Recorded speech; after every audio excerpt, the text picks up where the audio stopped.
બોટાદની અંદર જે કડદાને વિરુદ્ધ આંદોલન કરવામાં આવ્યું હતું ને તેમાં કેટલાક એટલે કે ઘણા બધા ખેડૂતો છે તે જેલવાસ ભોગવ્યો હતો અને આજે જે છેલ્લા 7 લોકો છે જેમાં 2 આમ આદમી પાર્ટીના નેતા છે રાજુ કરપડા અને પ્રવીણ રામ અને બીજા જે 5 જણા અન્ય ખેડૂતો છે તે પણ આજે જેલ મુક્ત થઈ રહ્યા છે। ત્યારે આપણી સાથે આમ આદમી પાર્ટીના કેટલાક કાર્યકર્તાઓ છે તેમની સાથેથી જાણવું છે કે ખરેખર કેટલા દી જેલવાસ હતો ને શું છે સમગ્ર વિગત તેમની સાથે જ સીધી વાત કરીએ। શું કહેશો અજીતભાઈ, આજે જે રાજુ કરપડા પ્રવીણ રામ સહિતના બીજા અન્ય 7 જણાઓ આજે જેલ મુક્ત થઈ છે અને એ લોકોએ કડદા વિરુદ્ધ એક આંદોલન કર્યું હતું અને આજે એ લોકો જેલ મુક્ત થઈ છે, શું કહેશો? ખાસ કરીને તો તમે સમજો કે ગરીબ વંચિત શોષિત ખેડૂતોનો અવાજ બની અને આમ આદમી પાર્ટીના નેતા રાજુ કરપડા પ્રવીણ રામ રમેશ મેર સહિતનાઓએ જે કડદાનો વિરોધ કરવા માટે બોટાદ ખાતે એક સભાનું આયોજન કરેલું અને શાંતિપૂર્ણ રીતે સભા કરી લોકોનો અવાજ બની વારંવાર રજૂઆતો કરવા છતાં પણ પરિણામ નહોતું આવ્યું। તો આ બધી પરિસ્થિતિમાં લોકોનો અવાજ બનવા માટે લોકોની જે પીડાઓ છે એ કેવી રીતે ઓછી થાય એના માટેનું આંદોલન હતું અને એમાં આ લોકોએ પોતે પ્રોજેક્ટેડ કરી આ સરકારના ઈશારે ઘણા બધા એવા અધિકારીઓ છે કે જે સરકારના ઈશારે ખૂબ જનતાને પ્રતાડિત કરે છે, એવા અધિકારીઓના ઈશારે અમારા આમ આદમી પાર્ટીના 88 જેટલા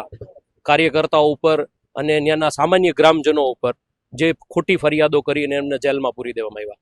એવું કહી શકું કે અંગ્રેજો પણ આવું નહોતા કરતા। અંગ્રેજો જે રીતે શાસન કરતા, અહીંયા જે રીતે આપણને ગુલામ રાખ્યા હતા, એ જ પરિસ્થિતિ આજે ગુજરાતમાં નિર્માણ થયેલી છે અને એ પરિસ્થિતિમાં અમારા જે નેતાઓ જેલમાં હતા, જે સામાન્ય ખેડૂતો જેલમાં હતા, એની આમ આદમી પાર્ટીએ ખૂબ મહેનત કરી, કોર્ટમાં જઈને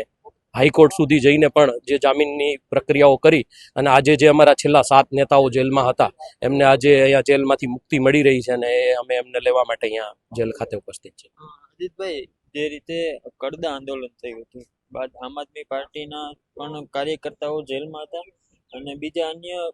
ખેડૂતો પણ છે તે જેલમાં હતા, તો હવે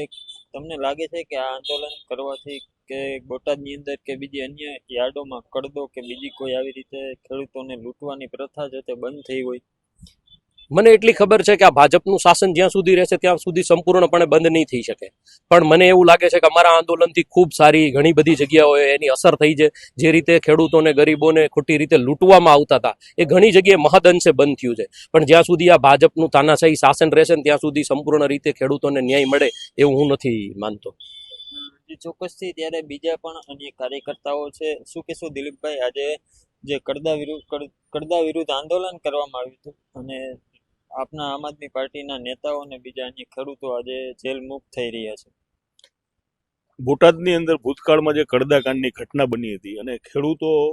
માટે અમારા આમ આદમી પાર્ટીના જે આગેવાનો છે ત્યાં એક સભાનું આયોજન કર્યું હતું અને અમારા અજીતભાઈએ કીધું તેમ જે પ્રોજેક્ટેડ આ બધું જે આયોજન ભાજપ દ્વારા જે કરવામાં આવ્યું એના સંદર્ભે અમારા 88 જેટલા કાર્યકર્તાઓ અને આગેવાનોને જેલમાં પૂરવામાં આવ્યા હતા। આજે છેલ્લા 7 લોકોના જામીન થઈ ગયા છે અને આજે અમે પોપટપરા જેલ ખાતે અમારા ક્રાંતિકારી સાથીઓને અહીંયા લેવા માટે આવ્યા છીએ। તમને લાગે છે કે આગળ પણ આવા કોઈ પણ મુદ્દા હશે તો રાજુભાઈ આજે જેલ મુક્ત રાજુ કરપડા પ્રવીણ રામ સહિતના જે ખેડૂત નેતાઓ છે જે આમ આદમી પાર્ટી દ્વારા નિયુક્ત કરેલા છે, આગળ પણ ખેડૂતોના કામમાં આ રીતે લડત આપશે? બિલકુલ, આમ આદમી પાર્ટીના કાર્યકર્તાઓ ક્રાંતિકારી લોકો છે, શહીદ ભગતસિંહના રસ્તા પર ચાલવાવાળા લોકો છે। આગળ પણ જ્યારે પણ જરૂર પડશે લોકોને, ગુજરાતની જનતાને એમના પ્રશ્નો ઉઠાવવા માટે, ત્યારે રાજુભાઈ કરપડા સહિતના તમામ ગુજરાતના જે કાર્યકર્તાઓ છે તે હંમેશા લોકોના પ્રશ્નોને વાચા આપવા માટે ક્યાંક ને ક્યાંક આગળ ઉભા રહે છે। તો જે ચોક્કસથી આ હતા આમ આદમી પાર્ટીના કાર્યકર્તાઓ કે જે લોકો,